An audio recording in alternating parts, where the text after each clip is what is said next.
पिछले कुछ सालों में पूरी दुनिया ने हिंदुस्तान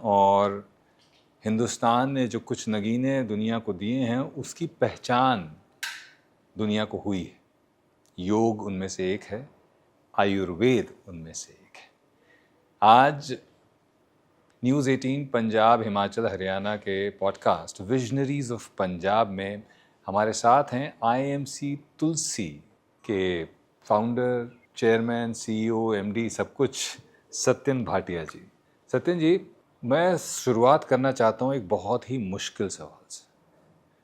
मुश्किल क्या, आपको हो सकता है गुस्सा भी आ जाए मेरे ऊपर। कई लोग ये कहते हैं कि ये आयुर्वेद, होम्योपैथ, ये सब मन बहलाने की चीज़ें हैं, फ़ायदा तो एलोपैथी से ही होता। तो ऐसे लोगों को आप क्या कहना चाहेंगे आयुर्वेद के बारे में, क्योंकि आप खुद एक ब्रांड चला रहे हैं जो आयुर्वेद को प्रमोट करती है, और ना केवल प्रमोट करती है बल्कि उसका प्रचार प्रसार कर रही है, और अब दुनिया भर में ले जा रहे हैं, देश के आगे दुनिया भर में ले जा रहे हैं। तो as someone who is deeply invested into Ayurveda, what will be your message to these naysayers? पहले तो सबको बहुत नमस्कार। और हर पैथी का अपना रेलेवेंस है। एलोपैथी की अलग महत्वता है, आयुर्वेद की अलग महत्वता है, होम्योपैथी की अलग महत्वता है। मैं आयुर्वेद की बात करूंगा। आयुर्वेद जो है ये हमारी कोई आज की पैथी नहीं, ये हज़ारों साल पुरानी हमारी एक पैथी है जिसको हमारे पुराने ऋषि मुनि वो इसको करते रहे हैं। पहले आप देखेंगे, सुनते होंगे कि जंग होती थी तो हल्दी का मल्हम लगाया जाता था, तब ये एलोपैथी पैदा भी नहीं हुई थी उस समय। तो ये जो पैथी है ये कंसिस्टेंट यूज़ करने के बाद रिजल्ट देती है। एलोपैथी जो है वो आपको इमीडिएट रिजल्ट देगी। आपको ब्लड प्रेशर इस समय है, आपको मैं एक मेडिसिन दूंगा, आपका ब्लड प्रेशर नीचे आ जाएगा। लेकिन जो आयुर्वेद है ये आपको योग के तहत, खान पान के ध्यान रखते हुए और ये जड़ी बूटियों का उपयोग करते हुए आप अपनी लाइफस्टाइल को ठीक करके एक परमानेंट उसका इलाज जो है बीमारी का कर सकते हैं। सो आयुर्वेद जो है, अगर आप इसको सही से इसको देखेंगे, पढ़ेंगे, तो बड़ी से बड़ी क्रॉनिक डिसीजेस भी जो हैं वो लाइफस्टाइल चेंजेस के साथ, योग के साथ और आयुर्वेद के साथ आप उसको ठीक कर सकते हैं और जड़ से ख़त्म कर सकते हैं। तो हमारा तो नारा यही है कि आयुर्वेद अपनाएं और स्वस्थ जीवन जो है आप उसको पा सकते हैं और स्वस्थ जीवन जी सकते हैं। तो अब बात करते हैं आईएमसी तुलसी की, आपकी ब्रांड जो कि डीपली आयुर्वेद में पूरी तरह से इन्वेस्टेड है। इसकी जर्नी कैसी रही है? वेलनेस स्पेस में आप कैसे आए और कैसे ये इवॉल्व हुआ? मैं बता दूं दर्शकों को कि ऐसा नहीं है कि जो मौजूदा सरकार है उसके आने के बाद ये आयुर्वेद में आए हों। अगर if my information serves me correctly, then you've been in this space. IMC Tulsi has been there since 2007. Yes, it's been 19 years now. So ये जर्नी बहुत इंटरेस्टिंग है। मैं जब बड़ा हुआ तो I was looking for something, कुछ नया करना चाहता था। और उस समय बहुत सारी फॉरेन कंट्रीज़ की जो कंपनीज थी उन्होंने इंडिया में प्रवेश कर लिया था, और यहाँ पे वो डायरेक्ट सेलिंग मॉडल के तहत पूरे इंडिया में काम करना शुरू कर चुके थे। और मुझे हमेशा से बड़ा फैसिनेटिंग और बहुत इंटरेस्टिंग ये मॉडल रहा, जिसमें आप लोगों को हेल्प कर रहे हैं, उनको सिखा रहे हैं। और इस मॉडल को मैंने अच्छी तरह समझा। सारी जो कंपनीज़ है ग्लोबली जो काम कर रही है उनको मैंने काफ़ी स्टडी किया, और मैं और मेरे पिताजी ने इस पे काम करने के निर्णय लिया कि हम भी क्यों ना एज ए इंडियन कंपनी, हम लोग, अगर बाहर की कंपनियाँ ये कर सकती हैं, ग्लोबली ये प्लेटफॉर्म रिकग्नाइज है, सो व्हाई नॉट वी, एक इंडियन कंपनी क्यों नहीं ये कर सकती है। हमने इसका निर्णय लिया और हमने इस पे काम करना शुरू किया 2007 के अंदर। यस, देवर क्रेडिबिलिटी इश्यूज, बहुत बड़े ब्रांड से मार्केट के अंदर, अमेरिकन ब्रांड से, इटालियन ब्रांड से, और एज ए इंडियन ब्रांड लोग सोचते हैं, एक धारणा है हमारे देश में, मैं समझता हूँ अब तो काफ़ी शायद हट गई होगी, कि यार ये बाहर का सामान है तो अच्छा ही होगा। तो इंडियन ब्रांड्स की क्रेडिबिलिटी के ऊपर हमेशा ये सवाल रहा। तो हमने कहा क्यों ना हम इसको किया जाए, और हमने मेक इन इंडिया को प्रमोट करते हुए हम लोगों ने इसकी फैक्ट्री सेटअप की हरिद्वार के अंदर, वहाँ पे प्रोडक्ट्स बनाने शुरू किए। हमने 2 प्रोडक्ट से शुरू किया और आज हमारे पास 300 से ऊपर प्रोडक्ट्स हम लोग बनाते हैं, जिसमें हम स्किन केयर के अंदर, हेल्थ केयर के अंदर, पर्सनल केयर के अंदर, वेटनरी प्रोडक्ट्स हैं, एग्रीकल्चर प्रोडक्ट्स हैं। तो बहुत सारे प्रोडक्ट्स की पूरी रेंज है जो हम लोग बनाते हैं और हम इसको पूरे हिंदुस्तान के अंदर मुहैया कराते हैं। आप मास प्रोडक्शन की बात कर रहे हैं, तो एक और जो शिकायत लोगों की है वो ये है कि ये तो नेचुरल प्रोडक्ट्स हैं, इनकी सप्लाई तो लिमिटेड होगी, तो ये मास प्रोडक्शन में कैसे जा रहा है? क्या इसमें कुछ ऐसा मिलाया जा रहा है, केमिकल वगैरह मिलाया जा रहा है? इस चैलेंज को या इस धारणा को आप किस तरह से देखते हैं और इसको नेगेट करने के लिए आप क्या कहेंगे? मास प्रोडक्शन के लिए हमारे साथ साथ जो हमारी, जैसे एलोवेरा की बात करता हूँ, हम एलोवेरा जूस बनाते हैं जी। तो एलोवेरा जूस जब हमने शुरू किया था तो हमने एक छोटा सा खेत बीकानेर के अंदर था जिससे हमने एलोवेरा प्रोक्योर करना शुरू किया। आज लगभग 800 एकड़ के अंदर वहाँ से एलोवेरा उगाया जाता है और वो एलोवेरा हम लोग अपनी फैक्ट्री ले जाते हैं। तो जैसे सेल्स बढ़ती गई हमने अपने जो प्रोडक्शन सेटअप था पूरा उसको धीरे धीरे बढ़ाना शुरू किया और हिंदुस्तान 70% यहाँ पे आज भी एग्रीकल्चरिस्ट हैं, गांव में लोग रहते हैं। तो हिंदुस्तान में बहुत बड़ा एग्रीकल्चर का काम है और बहुत सारी प्रोक्योरमेंट हमें जो है मिलती है। बहुत सारे फार्मर्स से हम लोग चीज़ें प्रोक्योर करते हैं, जिसमें तुलसी हो गई, एलोवेरा जूस हो गया। हम लोग sea buckthorn Himalayan berry procure करते हैं, वो लेह लद्दाख से करते हैं। तो लेह लद्दाख में हम लोग, वहाँ पे हमारी फैक्ट्री है, वहाँ पे सारे जो फार्मर्स हैं वो हमें हर साल ले बेरी कॉन्ट्रैक्ट करके हम वहाँ पे वापस लेके आते हैं। तो कुछ चीज़ों की ले बेरी की एक लिमिटेड वो है, लिमिटेशन है, क्योंकि बनती सिर्फ वहाँ पे लेह लद्दाख में पैदा होती है। तो कुछ पर उसमें लिमिटेशन है, लेकिन फिर भी आपको कमी नहीं होती? अभी कमी नहीं हो रही है। हाँ, अभी कमी नहीं हो रही है, लेकिन यस, अगर सभी इसको यूज़ करेंगे, हिंदुस्तान यूज़ करेगा तो नेचुरली धीरे धीरे कमी जो है उसकी आनी शुरू हो जाएगी। हाँ, वो जो जैसे एलोवेरा की आपने बात करी, तो एलोवेरा अभी आप 800 एकड़ की आपने बात करी, तो अगर कल को आपका मार्केट साइज बड़ा होता है तो 800 से 1600 या 16,000 एकड़ की भी फार्मिंग अलग अलग जगहों में करवाने में कोई दिक्कत नहीं होगी मेरे ख्याल से। तो what you fundamentally trying to say is that we are resource wise we are pretty rich to cater to any demand 100% without any chemical yes 100%। अब इस पे सवाल ये उठता है कि आप 2007 से हैं बिजनेस में, पिछले 10 सालों में लैंडस्केप काफ़ी बदल गया है जी। लोगों का अटेंशन स्पैन बड़ा कम हो गया है और लोगों का पेशेंस लेवल बड़ा नीचे चला गया है। तो हर चीज़ त्वरित चाहिए, ये लॉन्ग टर्म है। तो वाई आयुर्वेदा ओनली? हर चीज़ जो है वो तुरंत नहीं हो सकती है। उसके लिए आपको अपने पूरी लाइफस्टाइल को चेंज करना पड़ता है।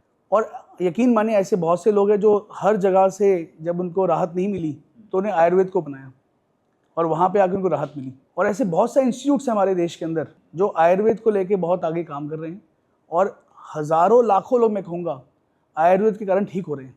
और हमारी कंपनी भी उसी डायरेक्शन पर काम कर रही है। हम लोग बहुत सारे आयुर्वेदिक मेडिसिन, जिसमें सिरप्स हो गए, टैबलेट फॉर्म्स हो गई, जूसेस हो गए, एक्सट्रैक्ट्स हो गए, हम उस पर काम करते हैं। और हम जनरल वेलबींग के ऊपर ज़्यादा काम करते हैं। हम ज़्यादा बीमारियों के ऊपर, हमारा तो ये सोचना है कि बीमारी की वेट क्यों करनी है। आप बीमारी को आने ही मत दें। अगर आप आयुर्वेद को रेगुलर लेते रहें, आप सुबह उठ के एलोवेरा जूस पिए, सी बकथॉर्न जूस पिए। Sea buckthorn richest source of vitamin C है। एलोवेरा में सभी तरह के मिनरल्स, विटामिन हैं। तो बहुत सारी बीमारियां आपके पास ही नहीं आती हैं, क्योंकि आप उसको पहले से ही अपनी लाइफस्टाइल को ठीक कर रहे हैं। मैं अपना एग्जांपल आपको दे सकता हूँ कि 2 साल या 3 साल पहले प्री डायबिटीज़ उन्होंने बताया मुझे, और मैंने कहीं पर एक किसी पर्टिकुलर ब्रांड का एक करेला और जामुन का जूस देखा। मैंने रोज़ सुबह उसको लेना शुरू किया। 2 साल में एकदम सब रीडिंग सारी नॉर्मल आती हैं जी। और of course with lifestyle changes. Yes. तो सबसे अच्छी बात यह है कि नेचुरली ये चीज़, जैसे थायराइड मुझे हुआ 11-12 साल पहले, मैंने सीधे दवाई लेना शुरू कर दिया और अब वो कभी ठीक नहीं हो सकता। मतलब मुझे दवाई लेनी ही पड़ेगी, क्योंकि अब शरीर को दवाई की आदत पड़ गई है। अगर वही कोई आयुर्वेद का कुछ इस तरह का इंटरवेंशन या लाइफस्टाइल इंटरवेंशन होता तो शायद मुझे दवाई ना लेनी पड़ती। तो आई थिंक ये सबसे बड़ा बेनिफिट है आयुर्वेद का। जी देखिए, शुगर की आपने बात की जी, तो शुगर ठीक नहीं हो सकती है। हाँ जी, हाँ जी। आप उसको कंट्रोल कर सकते हैं अपनी लाइफस्टाइल से और चेंजेस से। आयुर्वेद का सबसे बेहतरीन जो काम है वो है कि इसके कोई साइड इफ़ेक्ट्स नहीं है।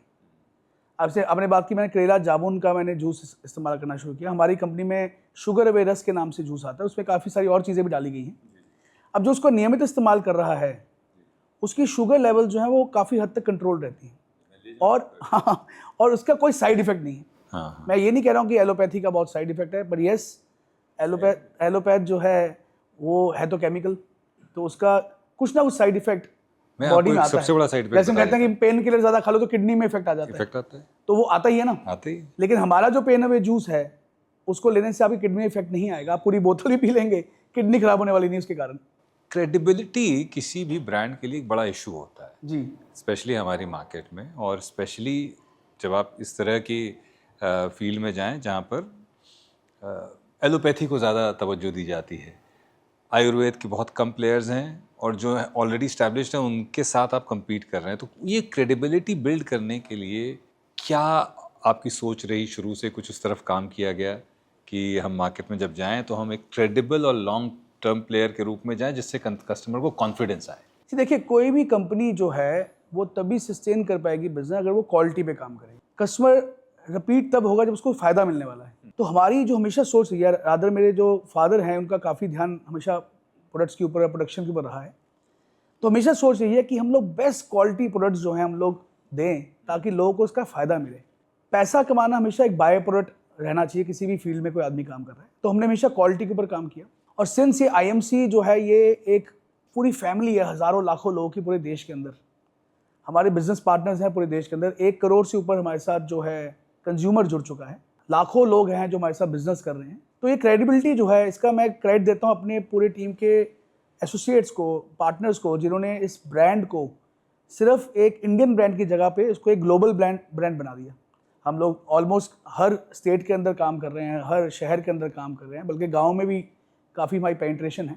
तो वो टीम जो हमारी है उसने इस ब्रांड को इतना क्रेडिबल बनाया पूरे इंडिया के अंदर। और यस, हमारी जो बैकएंड टीम है जो क्वालिटी पे काम कर रही है, सिस्टम्स पे काम कर रही है, उनके कारण ये ब्रांड यहाँ पहुँच पाया। And with a very great vision, हमारा पहले दिन से ही सोच थी कि ये एक ग्लोबल ब्रांड बनना चाहिए। And we are the first Indian company जिनको मलेशिया के अंदर लाइसेंस मिला हुआ है, डायरेक्ट सेलिंग एंटिटी का लाइसेंस मिला, और वहाँ पे हम काम कर रहे हैं पिछले 2 साल के अंदर। और वहाँ पे सभी इंडियन जो हमारे भाई बहन हैं जो तमिलनाडु से और साउथ से काफ़ी लोग वहाँ पे हैं, वो सभी लोग जो हैं इस समय हमारे इंडियन प्रोडक्ट्स को घर घर पहुँचा रहे हैं। तो ये एक बहुत क्रेडिबिलिटी की बात करूँ तो ये बहुत एक टीम बिल्डिंग के ऊपर हमेशा रहा है, इसलिए एक बहुत बड़ा ब्रांड जो है बन पाया। डायरेक्ट सेलिंग में पूछने ही वाला था कि ये जो लास्ट माइल सेल है, लास्ट माइल कनेक्टिविटी है, वो कहाँ से आ रही है, आपका बिजनेस मॉडल क्या है? तो आपने बताया डायरेक्ट सेलिंग। जी, डायरेक्ट सेलिंग को लेकर भी लोगों के दिमाग में बड़े सारे सवाल और एप्रीहेंशंस होते हैं, उनको आप किस तरह से एड्रेस करते हैं? कुछ लोग इसके फ्यूचर को लेकर बहुत ही कॉन्फिडेंट हैं, कुछ लोग बहुत एप्रेंसिव हैं कि नहीं साहब ये ठीक नहीं है। तो इसको आप कैसे एड्रेस करते हैं? देखिए, हर इंडस्ट्री के अंदर गुड एंड बैड प्लेयर्स होते हैं। सो गवर्नमेंट ऑफ इंडिया द्वारा गाइडलाइंस इशू की गई हैं डायरेक्ट सेलिंग के ऊपर, जिसमें आप किस तरह से डायरेक्ट सेलिंग मॉडल को आप चला सकते हैं। कोई भी पॉन्जी स्कीम जहाँ पे आपसे पैसे लिए जा रहे हैं या इन्वेस्टमेंट की बात की जा रही है या आपको ज़बरदस्ती कोई फीस लेने की, पैसे देने की बात की जा रही है, ऐसी चीज़ों से आप बचें। ये डायरेक्ट सेलिंग नहीं है। डायरेक्ट सेलिंग बड़ा सिंपल सा मॉडल है कि कोई भी कंपनी वो आगे होलसेलर, डिस्ट्रीब्यूटर्स बनाते हुए नहीं, सीधा कंज्यूमर को टच कर रही है और कंज्यूमर को सारे जो बेनिफिट्स हैं मिडिल मैन के, वो उसको बेनिफिट्स दे रही हैं। बेच हम प्रोडक्ट रहे हैं, हम कोई स्कीम नहीं बेच रहे हैं, हम कोई मेंबरशिप ले रहे हैं। हमारी कंपनी में ज्वाइन करने के लिए आपको कोई पैसे नहीं चाहिए, आप फ्री ज्वाइन करते हैं और जैसे ही आपको प्रोडक्ट पसंद आते हैं आप प्रोडक्ट्स को ले सकते हैं। और अगर आप बिजनेस करना चाहते हैं तो आप प्रोडक्ट्स को बेच भी सकते हैं और जितनी सेल आपकी बढ़ती जाएगी एज अ बिजनेस ओनर, आपको उस हिसाब से आपकी जो कमीशन का परसेंटेज है वो मिलता जाएगा। So it's a pure business जिसमें आप प्रोडक्ट्स को बेच रहे हैं और किसी से भी आप कोई पैसे या कोई ऑफरिंग जो है गलत नहीं दे रहे हैं। हमारी कंपनी 30 डेज़ की मनी बैक गारंटी देती है। आप प्रोडक्ट ले जाइए, अगर आपको पसंद नहीं आते हैं विद इन 30 डेज आप वापस दे सकते हैं और अपना पूरा पैसा वापस ले सकते हैं। विमेन एम्पावरमेंट की आपने बात करी और आपकी कंपनी इस तरफ काम भी कर रही है जी, उस मैं चाहूँगा कि आप खुद जो है इस बारे में बताएं। देखिए, आपको जान के ये हैरानी होगी कि वर्ल्ड ओवर इस इंडस्ट्री के अंदर 70% महिलाएं एक्टिव हैं डायरेक्ट सेलिंग के अंदर, और इंडिया में अभी 50-50% है। लेकिन अब नंबर्स देखिए, आप आज हिंदुस्तान में 70 करोड़ महिलाएं हैं, लगभग 40 करोड़ महिलाएं जो हैं वो घर पे हैं, होम मेकर्स हैं, वो घर संभाल रही हैं, बच्चे को देख रही हैं, बुजुर्ग माँ बाप को देख रही हैं, फैमिली को देखती हैं, पर उनके अंदर पोटेंशियल है, पढ़ी लिखी हैं, कुछ करना चाहती हैं। रादर मैं बोलूँगा आजकल हर आदमी अपनी इनकम के लिए कुछ करना चाहता है। तो डायरेक्ट सेलिंग IMC जो कंपनी है ये उनको अपॉर्चुनिटी देती है कि आप घर बैठे बैठे बिना किसी इन्वेस्टमेंट के आप अपना काम शुरू कर सकती हैं। और मैं समझता हूँ कि कोई महिला घर बैठे बैठे अगर महीने का 5,000, 10,000, 20,000, 50,000 कमा ले, एक एक्स्ट्रा इनकम निकाल ले, तो कितनी बड़ी सपोर्ट है उसके हस्बैंड को भी, उसकी फैमिली को भी। सो ये जो बिजनेस मॉडल है ये महिलाओं के लिए बहुत इफेक्टिव है ताकि वो घर बैठे बैठे कुछ प्रोडक्टिव काम करें। आप यहाँ तक आ गए हैं, ये बहुत ही इंस्पायरिंग है, बट जब शुरुआत होती है तो बड़ी कठिनाइयाँ आती हैं। जी। तो आपकी जर्नी हम जानना चाहेंगे। I definitely want people to get inspired. So जब मैंने एक छोटी सी चीज़ और इसमें मैं ऐड कर दूं। जनरली लोगों को लगता है कि अगर आप बड़े शहर से हैं तभी आप बड़ा काम कर सकते हैं, तो उस लिहाज से भी आप अपनी जर्नी बताइए और इंस्पायर करिए लोगों को कि कैसे एक छोटे शहर से एक बड़ी ब्रांड बनाई जा सकती है, एक बिजनेस बनाया जा सकता है। देखिए, शहर इम्पोर्टेंट नहीं है, शहर से कोई फ़र्क नहीं पड़ता है। आजकल आप गांव बैठ के भी एक बहुत बड़ा ब्रांड बिल्ड कर सकते हैं। मैंने जब ये काम शुरू किया तो विजन जो था हमारा वो बहुत क्लियर था। सोचा हो तो पहले दिन से हम इसको बहुत बड़ा इसको लेके जाना है, लेकिन मैंने पहले 7-8 साल मैं घर ही नहीं वापस आया, क्योंकि डैड जो थे वो प्रोडक्शन देख रहे थे पीछे से, बिजनेस का जो सारा फाइनेंस होता है, अच्छा होती है, वो सब चीज़ देख रहे थे और मैं सिर्फ सेल्स देखता था। तो मैं लगभग हर शहर में, हर गांव में ट्रैवल किया हुआ मैंने। I used to go knock the door of the doctor या कोई केमिस्ट वाला या कोई ब्यूटी पार्लर वाली, and used to sit there और उनको बोलना कि हमारे प्रोडक्ट्स आप यूज़ कीजिए, उनको प्रोडक्ट्स कन्विंस करना, उनको प्रोडक्ट बेच के आना, उनको फॉलोअप करना, नेक्स्ट ऑर्डर्स के लिए बात करनी। तो मैं लगभग 7 साल मैं फील्ड में रहा और मैं ऑलमोस्ट सभी सिटीज़ के अंदर मैंने ट्रैवल किया, जहाँ जहाँ मैं जा सकता था, बाय कार, बाय बस, बाय टैक्सी, जैसे ही पहुँच सकता था मैंने काम किया। और छोटे छोटे इलाकों के अंदर, बिहार के छोटे छोटे शहरों के अंदर, मैं जहाँ पे जाने में भी डर लगता था एक ज़माने में कि यार बिहार जाना है, अरे वहाँ तो कुछ हो ना जाए। और ऐसी स्थिति भी होती थी कि जो टीम के लोग थे कहते थे आप होटल में रहिए, बाहर मत आइए कि ये जगह ठीक नहीं है। तो ऐसी जगहों में जाके काम किया, लेकिन वो एक जुनून जो होता है वो जब तक आपके अंदर नहीं है, आप किसी भी काम में कामयाब नहीं हो सकते हैं। आपको छोड़ना, सेक्रीफाइस करना पड़ेगा, आपको अपने दोस्त सेक्रीफाइस करने पड़ेंगे, आपको अपना पार्टीज़ को सेक्रीफाइस करना पड़ेगा। तो वो जुनून से इस बिज़नेस को बिल्ड किया और बहुत मज़ा आया, बहुत से लोग मिले।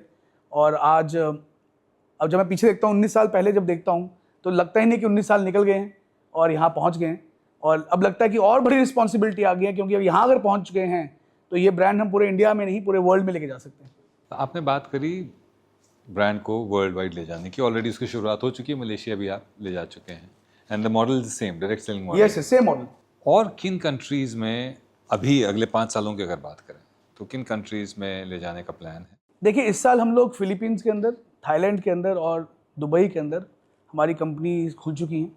हम टारगेट कर रहे हैं कि बाय दिसंबर हम तीनों कंट्रीज़ में इन प्रोडक्ट्स की एक्सपोर्ट शुरू कर देंगे। Same model? Same model, yes. तो विजन यही है कि आने वाले 5 सालों के अंदर हम एटलीस्ट साउथ एशिया पूरा जो है, बेल्ट जो है पूरी, इसको हम कवर करेंगे। और आने वाले 10 सालों विजन है कि एटलीस्ट 7 to 80 कंट्रीज़ में हम इस मॉडल के तहत हम पूरे वर्ल्ड में जाने वाले हैं। इंडिया में एक्सपेंशन के क्या प्लान हैं? हम लोग ऑलरेडी इंडिया के अंदर काफ़ी जगह पे हैं और काफ़ी नए प्रोडक्ट्स के ऊपर हमारी कंपनी काम कर रही है। जैसे आप तुलसी की बात कर रहे थे, तो वी आर पायनियर्स। हम पहले कंपनी है जिन्होंने तुलसी को लॉन्च किया था कि ये तुलसी एक्सट्रैक्ट जो है, 5 तुलसियों का जो अर्क है, इसको लेके हम 2000 मैं बात कर रहा हूँ 11 की, तो हमारे तुलसी के बाद कई सालों बाद बाकी ब्रांड ने इसको फिर मार्केट में लॉन्च किया। तो ऐसे बहुत सारी R&D जो हमारी टीम है उस पर काम करती रहती है पूरे इंडिया में। हाँ, हम लोग अभी बहुत सक्षम है, अच्छा काम कर रहे हैं। हम ऑनलाइन बहुत इसको आगे लेके आ रहे हैं, ऑनलाइन इसको बहुत हम स्ट्रॉन्ग कर रहे हैं। हम लोग डिजिटल मार्केटिंग पर बहुत काम कर रहे हैं, क्योंकि नया युग जो है वो जो दिखता है वो बिकता है, तो उस पर बहुत काम कर रहे हैं। 5 साल का एक विजन, अगर आखिरी सवाल पूछना चाहूँ जी, IMC को लेकर, अपने ब्रांड को लेकर और आयुर्वेद को लेकर, तो क्या? सिर्फ अगर मैं डोमेस्टिक बात करूँ इंडिया की, तो इंडिया में बहुत काम अभी हो सकता है। जैसे मैंने बोला कि जेनजीज जो हैं, तो अभी बहुत सारे यूथ है जिसको एम्प्लॉयमेंट चाहिए, उनको काम चाहिए, बहुत काम हो सकता है। हेल्थ के ऊपर बहुत काम हो सकता है। 5 ईयर विजन प्लान यही है कि कंपनी जो है ग्लोबली एक्सपैंड करेगी, इंडिया में और मेहनत करेगी और काम करेगी। और सिंस हमारा जो फोकस रहता है हमेशा लोगों की लाइफ को चेंज करने के ऊपर रहता है, उसको और बेटर करने के ऊपर हम लगातार काम करते जा रहे हैं। कैसे हम और डिजिटलाइज कर सकें, कैसे बिज़नेस को और लोगों के घर तक, उसके मोबाइल तक पहुंचा सकें, ताकि क्लैरिटी जो है वो एकदम रहे बिज़नेस की, और आदमी और एंटरप्रेन्योर स्किल्स सीखते हुए अपने बिज़नेस को आगे लेके आ सके। सर, आप ऑलरेडी आप अपने काम के ज़रिए समाज को बहुत कुछ दे रहे हैं, पर उसके अलावा भी आपकी कंपनी काफ़ी CSR activities, corporate social responsibilities की जो एक्टिविटीज़ हैं वो करती रहती हैं, तो कुछ अगर आप ऐसी एक्टिविटीज़ जो आप कर रहे हैं जो आप बताना चाहें। जी, हमारी फाउंडेशन है जिसको हम कहते हैं IMC फाउंडेशन। उस पे मल्टीपल चीज़ें हम करते हैं। हमने पीछे आर्मी के साथ जो BSF है सारी, उनके साथ हमने मिलके एक प्रोजेक्ट किया है। वहाँ पे जो पंजाब पाकिस्तान का जो बॉर्डर सारा है, वहाँ पे आर्मी BSF के लिए खड़े होने की जगह नहीं होती है, खाली मैदान है और वायरिंग हुई है और बॉर्डर एरिया है। तो हमने उनके लिए छोटे छोटे शेल्टर्स खड़े होने के लिए बनवाए हैं, जहाँ पे जब भी बारिश आ जाए, धूप आ जाए, तो जवान जाके वहाँ पे खड़ा हो सके। छोटा 6x4 का ऐसे शेल्टर होता है खड़े होने के लिए, और वो खड़े होकर सब देख सकते हैं आसपास क्या हो रहा है। तो हमने लगभग वो 300 के आसपास वो बना चुके हैं, हर 1 किलोमीटर के बाद ऐसे बनता है। फिर आर्मी में वहाँ पे बड़ी बड़ी घास सूख जाती है, तो इसलिए हमने उनको बहुत सारे मशीन्स दी हैं जो घास को फटाफट जो काट सकते हैं, वो हमने इनिशिएटिव लिया है। उसके अलावा हम लोग फ्री फूड बहुत जगह पे हम लोग लगाते हैं, जहाँ पे लोग खाना खा सकें आके। वो काम बहुत इनिशिएटिव हमने लिया है। कोविड में हमने बहुत सारा काम किया जब ये काम हुआ। तो ऐसे बहुत सारी एक्टिविटीज़ जो हैं डिफरेंट जो देश के काम आ सके। जैसे मैंने आर्मी की बात की, तो लगता है कि बहुत बड़ा एक इनिशिएटिव हमने लिया वहाँ किया। जैसे हम लुधियाना में बिलोंग करते हैं, तो लुधियाना में भी जो एडमिनिस्ट्रेशन, उनके साथ भी हम बहुत सारा ब्यूटिफिकेशन ऑफ दी सिटी के ऊपर भी हम बहुत काम करते हैं। तो ऐसे मल्टीपल चीज़ों में हमारी ऑर्गेनाइजेशन जो है वो काम करती रहती है। बल्कि जानकर खुशी होगी, हमारी कंपनी ने अपनी पूरी लीडरशिप के लिए ये अनाउंस किया हुआ है कि कभी भी किसी आदमी का अगर एक्सीडेंटली काम करते हुए कोई हादसा हो जाता है, तो उसके जो उसका बिल जो है हॉस्पिटल का, वो कंपनी के द्वारा दिया जाएगा। आपकी ये जो सोच है, जिसमें पेट्रियाटिज़म भी है, जिसमें समाज का भला भी है, और जिसमें हमारी एंशंट जो सोच है उस पर भी फोकस है, उसके लिए आपको बहुत सारी शुभकामनाएं और बधाई। और अंत में मैं बस इतना ही कहूँगा, अगर आप टाइम बता दें मुझे क्या हो रहा है। टाइम 5 बज गए। ऐसे नहीं बताते, मैं बताता हूँ। शाम 5 बजे विजय विक्रम सिंह ने भाटिया साहब और IMC को उज्जवल भविष्य के लिए ढेर सारी शुभकामनाएं दी। Thank you very much. इन शुभकामनाओं के साथ हमसे बात करने के लिए और न्यूज़ 18 पंजाब, हरियाणा, हिमाचल के पॉडकास्ट विजनरीज ऑफ पंजाब में हमसे बात करने के लिए बहुत बहुत थैंक यू। मैं धन्यवाद करूंगा न्यूज़ 18 को, विक्रम जी को, जिन्होंने मुझे यहाँ पे इनवाइट किया। Thank you.